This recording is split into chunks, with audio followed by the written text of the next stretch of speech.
আসসালামু আলাইকুম। আপনাদের আমি দেখাচ্ছি এখন কুয়েত বিল্ডিং এর ভিতরে আপনার কিচেন রুমে ডেকোরেশন করা হয়েছে। তো এখানে আপনারা দেখতে পাচ্ছেন নিচের যে স্ল্যাব গুলো আছে আপনার টাইলসের, এই সিঙ্কের স্ল্যাব এবং কাউন্টারের স্ল্যাব কিভাবে ফিটিং করা হয়েছে এ টু জেড আমি এখন আপনাদের দেখাবো। তো এখানে আপনারা প্রথমেই দেখতে পাচ্ছেন একটি মোটা টাইলস, এটা আপনার ব্লেড দিয়ে কাটা হইতেছে। তো এটা আপনার এখানে সিঙ্ক বসানো হবে কাটার পর এই ফ্রেমটার উপর। আপনারা দেখতে পাচ্ছেন এই যে ফ্রেমটা কিন্তু এখন কাটা হয়েছে, কাটার পর দেখতে এরকম দেখা যাচ্ছে। তো এখানে কিন্তু আপনার মাঝখানে যে কাউন্টারটা আপনারা দেখতে পাচ্ছেন এটার মধ্যে একটি সিঙ্ক বসানো আছে। আর এই পাশে যে আপনার স্ল্যাব করা বসাইতেছে দেখতে পাচ্ছেন ইন্ডিয়ান, এগুলো আপনার কোম্পানির লোক কাজ করতেছে।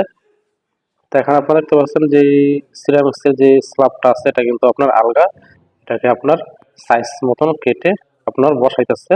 তো এখানে আপনারা দেখতে পাচ্ছেন অলরেডি সিঙ্ক কিন্তু বসানো হয়ে গেছে।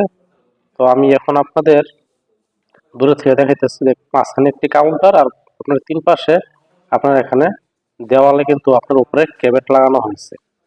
আর নিচে আপনারা দেখতে পাচ্ছেন এখানে আপনার এই যে কাউন্টার গুলো আছে নিচে এর উপরে তো আপনার টাইলসের আপনার স্ল্যাব বসানো হয়েছে। তো এখানে আপনারা দেখতে পাচ্ছেন যে সিংটা আছে, এই সিংটা কিন্তু এখন আপনার যেই ফ্রেমটা কিছুক্ষণ আগে কাটা হয়েছে এই ফ্রেমের উপরে আপনার টাইলসের উপরে এই সিংটা কিন্তু দুই বলের বসানো হয়েছে। তো আমি একটু আপনাদের সিংটা উপর দিয়ে উঠে দেখাইতেছি। তো দেখতে পাচ্ছেন সিংটা কিন্তু এখন বর্তমানে এটা আলগা আছে। তো এটা পরবর্তীতে আপনার চারপাশে আপনার সিলিকন দিয়ে বসানো হবে, যেমন আপনার এটা না লড়ে। তো এটার উপরে আবার পরবর্তীতে আপনার মিক্সার কল আছে ওটা লাগানো হবে। তো মিক্সার কল লাগানোর পর আপনার সম্পূর্ণ আপনার কিছু কাজ বাকি আছে।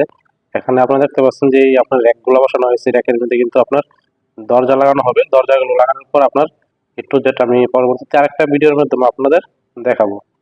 তো ধন্যবাদ ভিডিও দেখার জন্য।